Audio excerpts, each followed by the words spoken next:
Algumas comunidades surgiram há muito tempo, outras recentemente, mas o que elas têm em comum são condições problemáticas e uma relação normalmente longe de ser boa com o Estado. Muitas vezes, os próprios moradores vão atrás de soluções para o seu cotidiano e a realidade nesse contexto pode ser diferente de outras localidades. Violência e criminalidade certamente são aspectos que passaram a ser estigmatizados nesses lugares, mas não podemos limitar suas características apenas a esses fatores. Então, no vídeo de hoje, vamos falar sobre algumas das maiores favelas do Brasil. E aí galera, tudo bem? Eu sou o Lucas Filos, estou aqui mais uma vez com vocês no Espalhável, espero que vocês curtam o vídeo que a gente produziu pra vocês aqui hoje. Hoje eu tô com meu parceiro novamente, Digo Black. E aí, Digo, de boa? E aí, meu querido, como é que estamos? Tudo certo? Tudo certo, tem uma meta de likes aí pra esse vídeo? A meta de like hoje eu quero 723 likes. 723, então a galera vai conseguir bater essa meta de likes, vai curtir bastante esse vídeo que ajuda bastante a gente, vai compartilhar também esse vídeo com os amigos, com a galera, com a família. Comentar aqui também, pode dar sugestão de vídeo aqui pra gente continuar produzindo e claro, se inscrever no canal se não é inscrito ainda. No vídeo de hoje então a gente vai falar de algumas das maiores comunidades do Brasil. O Brasil tem muitas dessas comunidades, a gente vai destacar aqui algumas que são realmente muito grandes e claro, cada uma tem várias características diferentes das outras e algumas semelhanças também. A primeira que a gente vai falar aqui é a comunidade de Heliópolis. A área dessa comunidade ela foi adquirida em 1942 pelo Instituto de Aposentadoria e Pensões dos Industriários. Esse instituto, então, naquela época, tinha a intenção de construir na área casas para residências dos seus associados. Acontece que lá em 1966 houve uma unificação dos diversos institutos de previdência no INPS, que é o Instituto Nacional de Previdência Social, e essa terra, então, esse território que hoje é a comunidade de Heliópolis, passou para o IAPAS, que é o Instituto de Administração Financeira da Previdência e Assistência Social. Em 69, então, 3 anos depois, o IAPAS construiu um hospital de Heliópolis e o posto de assistência médica PAN. Uma parte do terreno original dessa comunidade foi desapropriada pelo Estado para uso da Sabesp e outra parte foi negociada com a Petrobras. Então, entre 1971 e 72, nesses 2 anos, a Prefeitura de São Paulo removeu 153 famílias de áreas ocupadas na comunidade de Vila Prudente e também na comunidade de Vergueiro, com a intenção deles, na época, de fazer vias públicas naquelas regiões e então acomodou em alojamentos provisórios no terreno do IAPAS. Ao redor desses alojamentos, então, que se tornaram permanentes ao longo do tempo, outras famílias migrantes começaram uma ocupação do território, assim como trabalhadores também da obra do Hospital de Heliópolis, que a gente citou no começo, e do PAN, aquele posto de assistência médica, que ali então construíram suas moradias. Eles não tinham lugar para ficar naquele momento, esses trabalhadores, por exemplo, precisavam de um lugar próximo de onde eles iam passar a maior parte do dia, então começaram a ocupar aquela região nos arredores.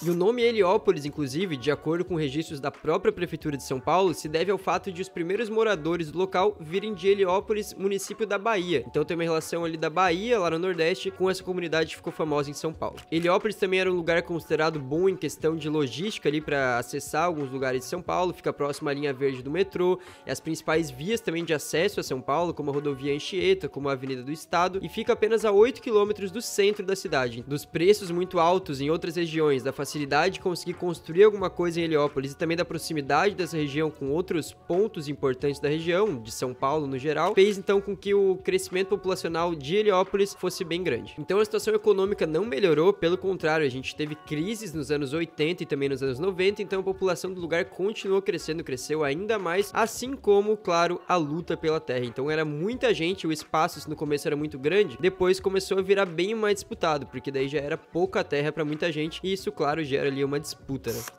Então os grileiros, aquelas pessoas que se apossam de terras, eles atuavam muito na região naquela época, eles passavam então a se dizer donos de várias partes desse território, e a população então se revoltou, se organizou para enfrentar aquela exploração que eles consideravam que estava acontecendo e afirmar então o direito deles à terra e à moradia. Lá em 1992 foi criada a Rádio Comunitária Heliópolis e a programação dessa estação era transmitida por buzinas penduradas em postes nos pontos centrais do bairro. Só em 2008 que essa operação foi realmente autorizada pelo Ministério das Comunicações, então ela passou a ser considerada uma operação legal, no caso, né? Heliópolis, então, é um lugar que tem uma alta vulnerabilidade social, devido, claro, ao grande número de moradias precárias que existem por lá nesse momento, baixos níveis de escolaridade dos moradores e, somando todos esses fatores, isso resulta em uma precarização no mercado de trabalho também. Apesar disso, hoje você encontra praticamente de tudo na comunidade, como açougues, lojas de roupa, comércio no geral, restaurantes, lanchonetes, shoppings, enfim, tem praticamente tudo que você precisa naquela comunidade. E com o passar dos anos, desde aquela época época que eu falei pra vocês, aquele início de toda a história de Heliópolis, os barracos, que eram considerados assim na época, deram origem então às construções de alvenaria, e a realidade de todo esse território mudou bastante ao longo do tempo, mas claro, ainda enfrentando muitos problemas. Por exemplo, o tratamento do esgoto no local tá longe do ideal, ele é insuficiente, tem pouco mais de 70% das casas, das residências no geral, atendidas, apesar da estação de tratamento de esgoto ABC da Sabesp ficar localizada justamente nesse território. O abastecimento de água também não é constante, não é o ideal e muitas moradias não possuem caixa d'água. A vulnerabilidade social, então, diante de todo esse cenário é bem grande, atinge muitas famílias e em sua maioria essas famílias são compostas por mães solteiras, sendo elas então as únicas fontes de sustento da casa, até que outras pessoas da família, talvez filhas, filhos, consigam também ajudar nesse sustento. E o foda é que quando a gente fala mãe solteira, assim,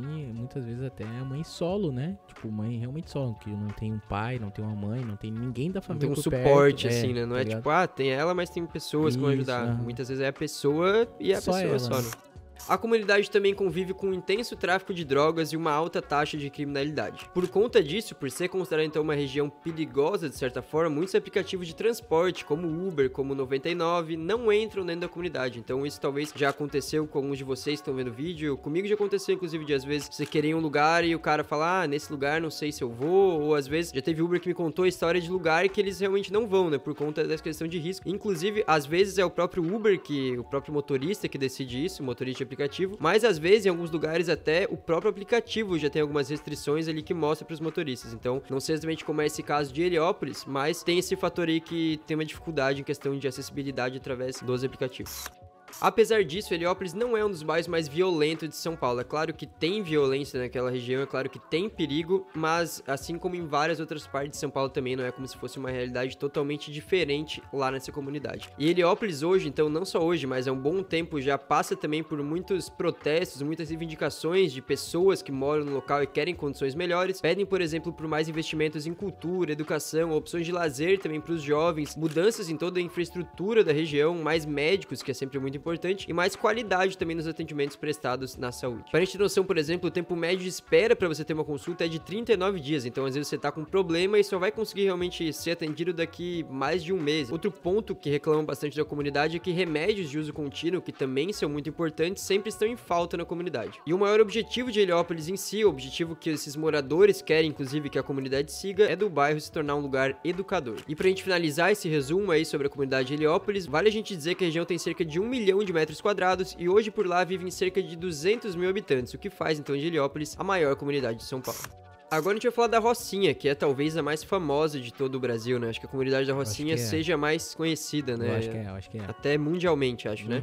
A comunidade da Rocinha, então, ela fica na zona sul do Rio de Janeiro, e essa comunidade teve origem lá em 1920, numa divisão em chácaras da antiga fazenda Quebra-Cangalha, uma produtora de café. Em 1927, então, essa região foi loteada por Castro Guidas e companhia, apesar de ter acontecido isso sem a regularização dos terrenos, então era algo feito sem uma legalidade na época. Esse local, então, se tornou um centro fornecedor de hortaliças para a feira da Praça Santos Dumont, lá na Gávea, que abastecia então toda aquela região da zona sul da cidade. E daí então que veio o nome Rocinha. Por quê? Porque quando os compradores perguntavam de onde vinham esses produtos, os fornecedores costumavam responder o seguinte: ali da Rocinha. Lá em 1938, então, a estrada da Gávea, que atravessa toda a Rocinha, foi asfaltada. E essa estrada é bem importante para a história da Rocinha porque ela fazia parte de um percurso de um circuito de carros que acontecia no local. Era uma corrida famosa que acontecia constantemente por lá e atraía muitos competidores, inclusive estrangeiros, então isso atraía um público gigantesco e isso foi um dos pontos que contribuiu para o processo de ocupação irregular do local. Então nos anos de 1950 e 1960 também, novos moradores começaram a chegar à Rocinha, começou a construir realmente uma população maior no local, as pessoas buscavam trabalho e uma condição de vida melhor do que elas tinham em sua localidade original, né?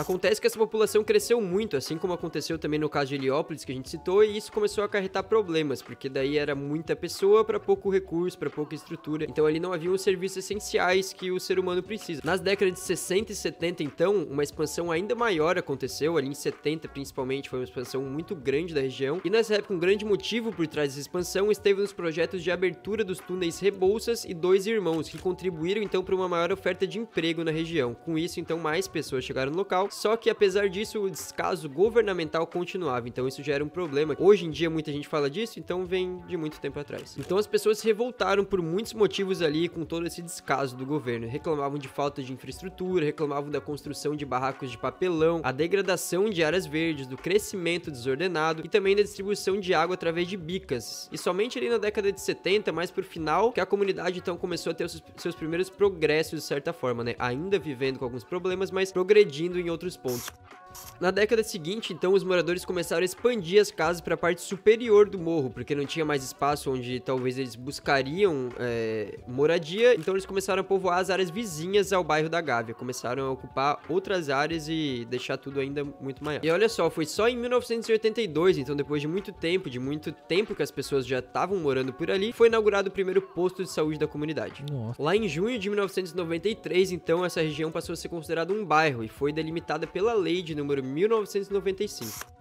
Em 2010, um ponto importante da história da Rocinha foi quando o bairro ganhou uma passarela de pedestres. Essa passarela, chamada de Passarela da Rocinha, ela foi projetada pelo famoso arquiteto Oscar Niemeyer, e essa passarela liga a comunidade ao complexo esportivo, que fica no outro lado da autoestrada Lagoa e Barra, que a gente já citou aqui no vídeo. Cerca de 69 mil pessoas residiam na comunidade, mas com base nos aproximados 27 mil relógios medidores instalados pela Light, aqueles relógios normais mesmo que tem nas residências, o cálculo informa cerca de 160 mil habitantes. Então é muita gente mesmo. Já seria muita gente assim, mas a Associação de Moradores da Rocinha estipula que a população é de aproximadamente 200 mil pessoas. E olha só, um ponto sobre a Rocinha é que a comunidade é um dos principais focos de tuberculose em todo o Rio de Janeiro. Tem uma taxa de incidência de 372 casos para cada 100 mil habitantes. Esse número então representa uma taxa 11 vezes maior do que a média do país. Hoje, a Rocinha pode ser considerada uma cidade dentro de uma cidade. Além de um comércio variado, que inclui grandes lojas varejistas, a Rocinha possui escolas, espaço de desenvolvimento infantil, o ginásio experimental de novas tecnologias educacionais, mas a rede de assistência médica continua sendo uma queixa entre os moradores. Embora clínicas privadas, algumas sofisticadas inclusive, estejam na comunidade, falta qualidade do atendimento médico público. E isso mesmo que existam clínicas privadas, clínicas inclusive algumas sofisticadas, então tem esse recurso para pessoas que têm essa condição. O atendimento médico público, que é claro, atende a maior parte da comunidade, que é a maioria das pessoas precisam, ainda é um atendimento precário. E apesar de ser um grande ponto de tráfico de drogas, algo existente lá na comunidade há algum tempo, a Rocinha conta com cerca de 1.500 estabelecimentos comerciais, e os moradores então cada vez menos precisam sair da comunidade para comprar o que necessitam. Embora tenha então tido grandes avanços desde a sua criação lá, a Rocinha ainda passa por muitas dificuldades que, claro, a maioria das comunidades sofrem. Grande parte da comunidade, por exemplo, possui ruas estreitas e vielas, onde é praticamente impossível o trânsito de carros, existe pouca ventilação, muita umidade, o saneamento básico não é ideal, o abastecimento de água também não chegou em todas as casas, ainda existem muitas ruas sem pavimentação, a iluminação pública só chegou para metade da comunidade, então tudo isso, todos esses fatores somados, transformam o local em um local de difícil acesso e um local, claro, que se torna um cenário ideal para a criminalidade.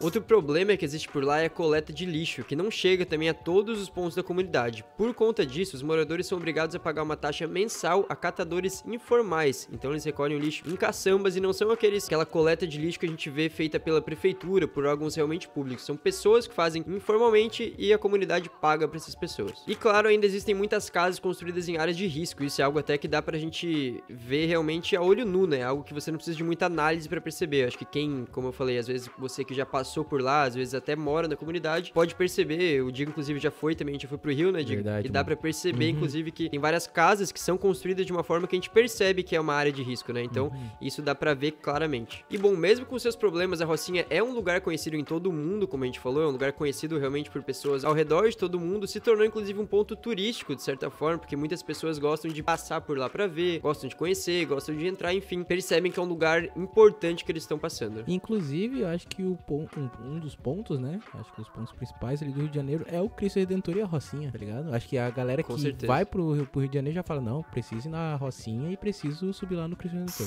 A Rocinha, inclusive, tem proximidade com muitos outros pontos ali que são muito visitados por turistas, como a Lagoa Rodrigo de Freitas, como a Praia do Leblon, o Parque Nacional da Tijuca, o Mirante do Leblon também e o Morro Dois Irmãos. E além de toda essa visita que os turistas fazem anualmente por lá, muitas pessoas realmente vão até a Rocinha para conhecer. A comunidade também já foi cenário para gravação de vários filmes, documentários, enfim, vocês provavelmente já devem ter visto alguma coisa feita lá na Rocinha. E por fim, a gente vai falar da comunidade Sol Nascente. Fica, na verdade, em Brasília. É considerada uma das maiores comunidades do Brasil. Fica na região administrativa de Ceilândia. O próprio nome da comunidade, segundo a versão mais comentada, a teoria mais aceita, digamos assim, pelas pessoas, teria se inspirado em uma chácara que pertencia a uma família japonesa. O Sol Nascente, então, seria uma referência ao Japão, que é a terra onde nasce o sol. A imigração para Brasília, então, foi constante desde a sua construção, lá na década de 1950, então também é um bom tempo, mas para uma cidade, é uma cidade muito nova também, o caso de Brasília, né? E justamente por conta disso, por conta de como ela foi vendida ali no início, né, uma cidade que seria a capital da esperança, a capital do trabalho, muitas pessoas foram para lá buscar boas condições de vida. Só que acontece o que aconteceu também nos outros casos que a gente citou, com esse êxodo rural, com muitas pessoas indo para lá, surge aquele problema habitacional de muita gente para pouca terra. Mas a origem da comunidade do Sol Nascente não foi resultado de invasões nem de ocupações de terra. A região então era uma área rural, um conjunto de chácaras localizadas em Ceilândia, que deu início então ao loteamento, uma área de 10 hectares que foi dividida em lotes de 250 metros quadrados. O problema é que a partir da década de 90 surgiram os grileiros, aqueles que a gente já citou também, que apareceram na comunidade de Heliópolis, vendendo lotes de forma irregular. Essa situação então só piorou ao longo da década seguinte, aumentou então a atuação desses grileiros, e isso provocou então um crescimento desordenado de todo o local, né? Então não tinha uma legalidade nas negociações que faziam, e claro que, obviamente, o que vai acontecer é uma desorganização territorial do local. Os grileiros então eles fazem aterramentos, degradam a natureza e parcelam lotes de uma forma indevida. Inclusive, segundo a polícia, além de invadirem locais de preservação ambiental, esses grileiros também agem de forma totalmente violenta, então eles realmente trazem problemas para as comunidades, eles tentam vender soluções para as pessoas que compram, que negociam terras com eles, mas no geral, assim, são pessoas que não são bem vistas por muitos também, como é o caso que a gente citou lá em São Paulo. E esses grileiros, inclusive, a maioria deles entra para essa atuação da negociação ilegal das terras por conta da pena para grilagem. A pena da grilagem é menor do que a do tráfico, então uma saída que eles poderiam ter seria o tráfico, algo que muita gente também faz. Eles não querem correr o risco de pegar uma pena do tráfico, que é de 3 a 10 anos, e a pena da grilagem pode ser bem menor, ela só pode ser entre 1 a 4 anos. Bom, e quantas pessoas moram na comunidade? Uma pesquisa realizada pela Codeplan lá em 2013 apontava que a comunidade tinha cerca de 78 mil moradores, mas os líderes comunitários atualmente afirmam que a comunidade é ocupada por mais de 110 mil pessoas. Bom, e as nascentes, que não estão só no nome da comunidade, elas eram abundantes no lugar, então tinha bastante nascente por lá, elas foram poluídas ao longo do tempo e minguaram então em meio a todo um amontoado de lixo. E a região, que hoje é dividida em trechos, tem cerca de 940 hectares. Essa área então apresenta problemas de saneamento básico, acúmulo de lixo, como eu citei, buracos nas ruas, barracos em condições também precárias e altos índices de criminalidade. Na comunidade, cerca de 80% dos domicílios são próprios em terrenos não regularizados e 15% são alugados. 48%, então quase a metade da população mora lá há pelo menos 15 anos, então são pessoas que já estão lá há um bom tempo, viveram boa parte da vida por lá. Apenas 3% de toda a população, então não só esses que moram já há um bom tempo por lá, tem ensino superior completo e 45% não acessa a internet. Outro dado preocupante é que mais de 6 mil crianças menores de 6 anos estão fora da escola e apenas 25% da população tem coleta de lixo na porta de casa. Até 2019, a área da comunidade fazia parte de Ceilândia, mas hoje, desmembrada, ela é uma região administrativa do Distrito Federal brasileiro. Com isso, então, a cidade passou a receber maiores condições, oferecer uma estrutura, trabalhar questões sociais da região, ela conseguiu melhorar alguns aspectos. Existem, então, muitos projetos em andamento por lá, como construção de escolas, creches, saneamento, distribuição de água, pavimentação das ruas, enfim, tudo aquilo que a gente falou que eram problemas e que ainda são para muitas pessoas, está sendo desenvolvido ali um projeto para melhorar essas condições. Mas como o local se tornou uma cidade há apenas 3 anos, talvez ainda seja muito cedo para que todas essas mudanças de fato aconteçam, então não dá pra gente ver ainda visualmente e nos dados também essa melhoria, né? Mas pode ser que ao longo dos anos a condição realmente seja bem diferente por lá. A gente inclusive torce para que isso aconteça. Bom, então esse foi o vídeo de hoje, espero que vocês tenham gostado da forma que eu abordei. Se gostaram, então já deixa o like aí no vídeo se não deixou ainda, compartilha com quem possa se interessar, comenta aqui embaixo também o que você achou de todos esses dados que a gente trouxe aqui hoje. Se você inclusive conhece algum desses locais, pode trazer relatos aqui que agrega bastante também pro nosso debate. E claro, se inscreve no canal se não é inscrito ainda, tamo junto, até a próxima.